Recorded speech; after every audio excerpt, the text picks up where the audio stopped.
السلام عليكم ورحمة الله وبركاته. ازيكم حبايبي؟ عاملين ايه؟ يا رب وانا بكلمكم تبقوا في احسن حال واحسن صحة. النهاردة ان شاء الله بقى هنعمل الاكلة المعتمدة في رمضان، كرشة والممبار. نصلي على النبي كده.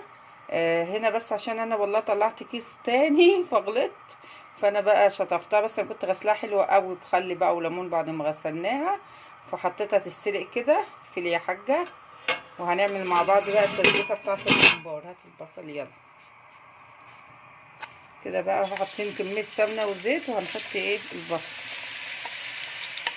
كده بقى. حطينا الفلفل الرومي والحراق مع الثوم، ما بنحطوش مع الاول مع البصل علشان ايه ما يتمررش، عشان ما يتحرقش يعني وكده.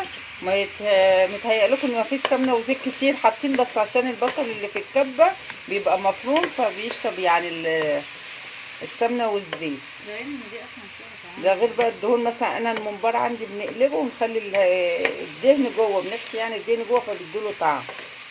يعني الممبار اللي هو اللي بيبقى فيه حته فيها دهن دي بنخليه جوه مع الرز فبيسيح فبيدي طعم برضه.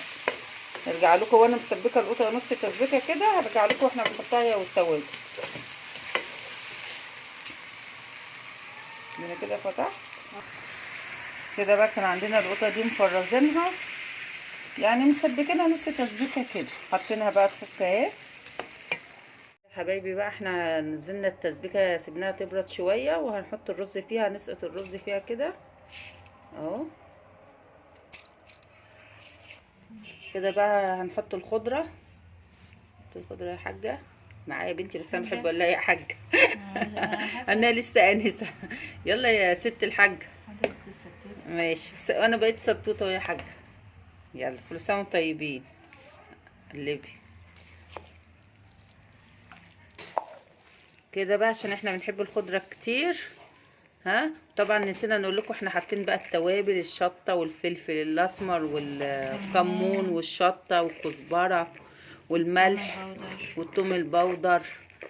كل بقى التوابل اللي بتحبي تحطيها تاكلي احلى ممبار ان شاء الله.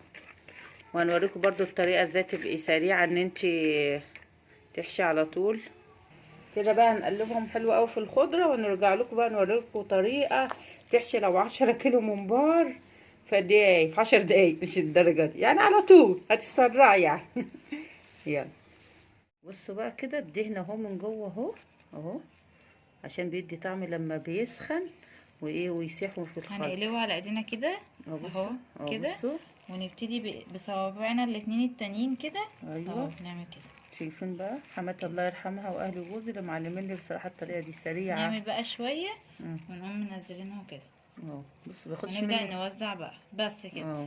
تاني اهو، نقوم تانيينها نتني كده ايدينا اهي كده لجوه وتتفسها في الرز تحت اهي، بصوابعك بقى تلمي. تانية اهي سهله خالص ازاي كانك مكنه. بس كده اهي. بس بقى تعملي كده بسرعه وتوزعي بقى الرز اهي كده. بص مالته ازاي، بس احنا بتقوم عشان موزعة. صوابعنا ايه كبيره شويه بنحب نعملها كده. تبقى بقى موزعه كده. اه جايبه كده بقى. لما الشوربه بتاعت الممبار عندنا، لا الكرش، عشان انا متلخبطه دلوقتي، ربنا يستر ونلحق نفطر متاخرين. بنحط الكرشه الاول، تاخد 3/4 سوا كده، وبعدين الممبار اهو بنحطه، بيبقى جميل قوي. دي فكره حماتي برضه، بس انا متجوزه عيال صغير، كل حاجه حماتي حماتي. بصوا حدقنا الشوربه طبعا. الكرشه تحت بسيبها فيها برضه تكمل سوا، فالممبار بقى بيشرب من الشوربه بتاعت الكرشه، بيبقى جميل قوي.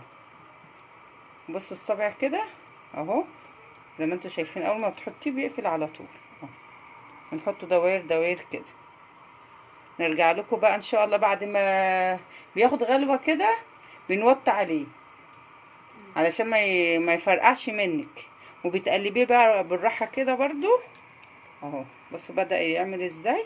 بنسيبه يغلي، وبعدين بنعمل ايه بقى، نقلب عليه العين، يعني بنوطي العين نص توطيه كده يسوى براحته. ارجع لكم بقى في التحمير. كده بقى طلعناه اهو يا حبايبي بعد ما استوى. شايفين المنظر؟ ودي الكرشه اهي اللي احنا كنا مسويين معاها. وهنا بقى تعالوا كده هطلع الصينيه دي، وبحمر هنا بقى اهو في الزيت كده يا حبايبي. بعد ما خلصنا بقى، شايفين الجمال؟ تعالوا كلوا معانا، كل سنه وانتم طيبين. احنا حطينا على الصينيه كده بقى عقبال ما نحط في اطباق، وكرشه بنحمرها في الزيت لسه. يلا، السلام عليكم ورحمه الله وبركاته.